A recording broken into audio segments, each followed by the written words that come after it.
ব্রণ চলে গেছে কিন্তু দাগ থেকে গেছে, কারণ ব্রণ সমস্যা ছিল ত্বকের উপরে আর দাগের সমস্যা লুকিয়ে আছে ত্বকের গভীরে। আজ দেখব পিআরপি কিভাবে একনি এবং একনি স্কেয়ার দুটোরই সমাধান করতে পারে। আসসালামু আলাইকুম, আমি ডক্টর শেখ মশিউল মতিন, কাজ করছি ইন্টিগ্রেটেড মেডিকেয়ারে as a functional and aesthetic dermatology হিসেবে। আজকে আমরা দেখব পিআরপি কিভাবে একনি এবং একনি স্কেয়ার দুটোরই সমাধান করতে পারে। একনি কেন হয়, একনি স্কেয়ার কেন থেকে যায়, আর কেন সাধারণ ক্রিম ব্যবহার করলে স্কেয়ারটা যায় না, কিন্তু পিআরপি থেরাপি কিভাবে এই সমস্যার সমাধান দিতে পারে আসুন আমরা জেনে নিই। একনি আর একনি স্কেয়ার, হ্যাঁ, দুটোর জিনিস এক না, সমস্যাটা আলাদা। একনি এটা হচ্ছে অ্যাক্টিভ স্টেজ, যেখানে এক্সেসিভ অয়েল থাকে, ব্লকেজ পোর থাকে, ব্যাকটেরিয়াল ইনফ্লামেশন থাকে এবং হরমোনাল কিছু ইমব্যালেন্স বা ট্রিগার ফ্যাক্টর থাকে। এটা ইনফ্লামেটরি প্রবলেম। আর একনি স্কেয়ার যেটা হচ্ছে পোস্ট একনি স্টেজ, এখানে কোলাজেন ভেঙে যায়, ডার্মিস লেয়ার ড্যামেজ হয় এবং স্কিন স্ট্রাকচার নষ্ট হয়ে যায়। এটা স্ট্রাকচারাল ড্যামেজ। তাই ব্রণ ভালো হলেও অনেক সময় একনি স্কেয়ার বা ব্রণের দাগ থেকে যায়। একনি স্কেয়ার কেন ক্রিমে যায় না? কারণ ক্রিম কাজ করে এপিডার্মিস পর্যন্ত, কিন্তু একনি স্কেয়ার থাকে ডার্মিসে।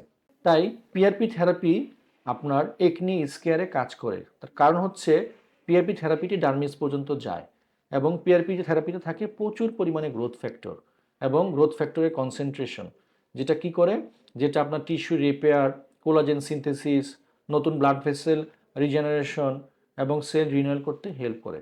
যার ফলে কি হবে, যার ফলে আপনার স্কিন যে স্কেয়ার আছে সেখানে কোলাজেন নতুন করে তৈরি হবে, হ্যাঁ, স্কিনের টেক্সচারটাকে ঠিক হবে, থিকনেস বাড়বে, ধীরে ধীরে যে আপনার স্কেয়ার মার্কটা আছে সেটা ফিল আপ হয়ে যাবে এবং আপনার স্কিনের টোন এবং টেক্সচারটাকে স্মুথ হবে। তাহলে আমরা এই পিআরপি থেরাপিটা কিভাবে দিব? আমরা এটা মাইক্রো নিডলিংয়ের মাধ্যমে আপনার স্কিনে প্রবেশ করিয়ে দিব।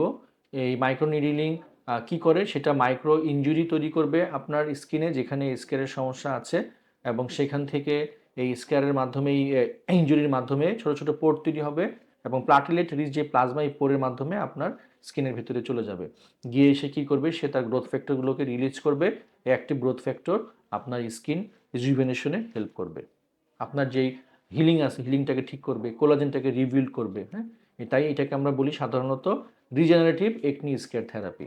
তাহলে কোন ধরনের একনি স্কেয়ারে পিআরপি সবচেয়ে ভালো কাজ করে? Rolling scar, boxcar scar, post acne pigmentation, এ ধরনের ক্ষেত্রে পিআরপি থেরাপি মাইক্রোনিডলিংয়ের মাধ্যমে খুব ভালো কাজ করে। তাই আপনার স্কেয়ারটি কোন ধরনের এটা জানা খুবই গুরুত্বপূর্ণ। এছাড়াও আমরা একনি স্কেয়ারের ক্ষেত্রে পিআরপি থেরাপি মাইক্রোনিডলিংয়ের মাধ্যমে দেওয়া ছাড়াও আমরা কিন্তু ভিতরের এনভায়রনমেন্টটাকেও ঠিক করতে পারি ফাংশনাল মেডিসিনের মাধ্যমে। ফাংশনাল মেডিসিন আপনার রুট কজটাকে আইডেন্টিফাই করে আপনার ভিতরের গাটটাকে ঠিক করবে, ইনফ্লামেশনটাকে কমাবে, নিউট্রিশন ডেফিসিয়েন্সি থাকলে সেটাকেও ঠিক করবে। তাই একনি স্কেয়ারের ক্ষেত্রে পিআরপি থেরাপির পাশাপাশিও যদি আপনারা ফাংশনাল মেডিসিনের চিকিৎসাটি গ্রহণ করেন, আপনারা ডাবল একটা ভালো রেজাল্ট পাবেন। এখন জেনে নিই আমরা কতগুলো সেশন আসলে লাগে আপনার একনি স্কেয়ারটাকে ঠিক করার জন্য। সাধারণত আমরা বলে থাকি যে ৩ থেকে ৬টি সেশন লাগে।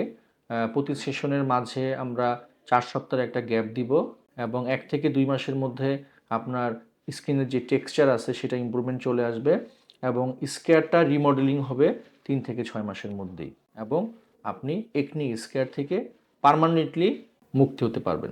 একনি স্কেয়ার কিন্তু কোনো দাগ না, এটা একটা ভাঙা ত্বকের কাঠামো। আর ভাঙা কাঠামো ঠিক করার জন্য পিআরপি থেরাপি খুবই কার্যকর, কারণ এর মধ্যে রিজেনারেটিভ প্রপার্টিজ আছে। তাই আমি বলবো আপনাদের যাদের একনি এবং একনি স্কেয়ারের সমস্যা রয়েছে, আপনারা চাইলে ইন্টিগ্রেটেড মেডিকেয়ারে আসতে পারেন, হ্যাঁ। আর আমার এই ভিডিওটি দেখে যদি আপনাদের ভালো লেগে থাকে, উপকারে এসে থাকে, লাইক দিন, শেয়ার করুন, কমেন্টস করুন। ভালো থাকুন, সুস্থ থাকুন। আসসালামু আলাইকুম।